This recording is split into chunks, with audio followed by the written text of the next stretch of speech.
ద్రాక్ష తోటలో అంజూరపు చెట్టు ఒకటి నాటబడి ఉండెను.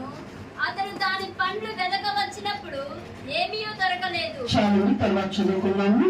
మరి ప్రభువైన యేసుక్రీస్తు వారు ద్రాక్ష తోట, అంటే ఒక మనుషుడు ద్రాక్ష తోట వేశాడు. అందులో కూడా అంజూరపు చెట్టు ఒకటి ఉంది. మనకి ఇష్టమైన స్థలం అనుకోండి, మనం ఏం చేస్తాం, మనకి ఇష్టమైన చెట్లు నాటుకుంటూ ఉంటాం. అట్లాగే ఒక యజమానికంట ద్రాక్ష తోట ఉందంట. అందులో ఒక అంజూరపు చెట్టును కూడా వేసి ఉన్నారు.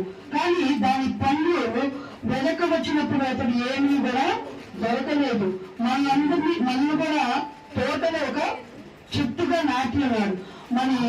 మనం వెళ్ళి ఆ యజమాని చూసినప్పుడు అక్కడ ఏమీ కూడా పండు దొరకలేదంట. అప్పుడు కనుక అతడు ఇదిగో 3 ఏళ్ల నుండి నేను ఈ అంజూరపు చెట్టు పండ్లను వెతుకుచున్నాను, దాన్ని ఏమీ దొరకలేదు.